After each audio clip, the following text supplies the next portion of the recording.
Ipapatawag ng PBA Commissioner ang dalawang involved sa gulo, si Jalen Johnson at si Glenn Cubuntin. Nagsuntukan dahil sa init ng laban. Tiningnan nga ng mga PBA referees ang totoong nangyari at kaya pala galit na galit si Johnson dahil si Cubuntin palang una nanuntok at natamaan ng may bandang leeg niya kaya humambalos din ng suntok si Johnson.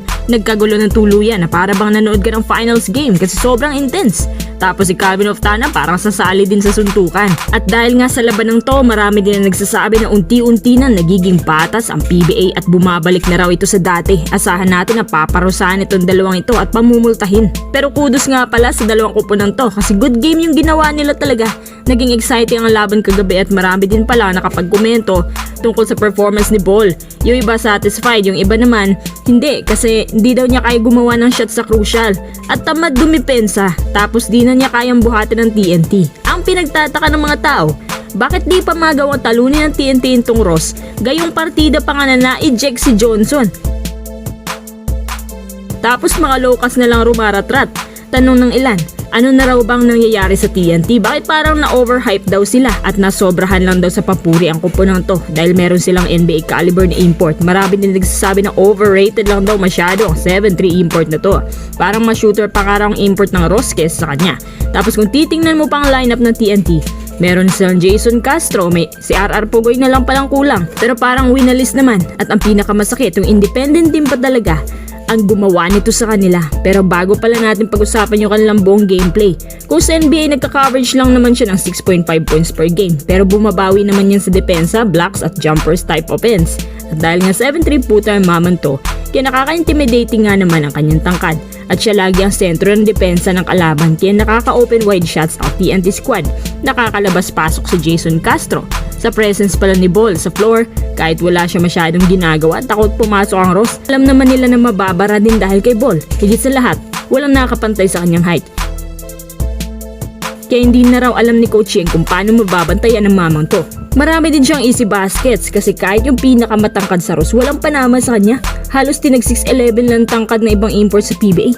Minsan nga halos inaasa lang ng TNT kay Ball lahat, lalo na kapag nakakalapit ang Ross sa deficit points. Sa first quarter pa lang, halos sa kanya na ang puntos ng TNT. However, sa second half, bilib ako sa composure ng Ross. Halos 12 points na ang kalamangan ng TNT sa Ross pero pinagpasensyahan lang nila hinay-hinay, play-by-play transition points hanggang sa uminit ang kamay ni Lemeti Johnson at tatlong 3 points agad ang pumasok.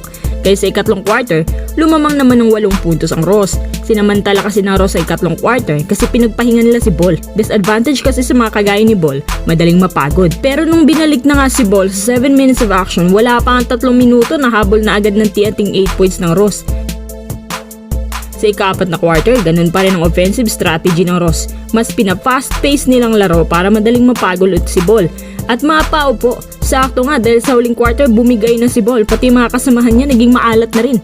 Sa dying seconds, wala na nagawa ang TNT kundi tanggapin yung talo nila sa unang game ng conference, 109-112. Ito rin ang unang beses na tinalo sila ng Ross sa first games. Ano nga ba itong nangyayari sa TNT? Bakit natalo sila? Sa mga TNT fans, huwag kayong kabahan. First game lang naman to.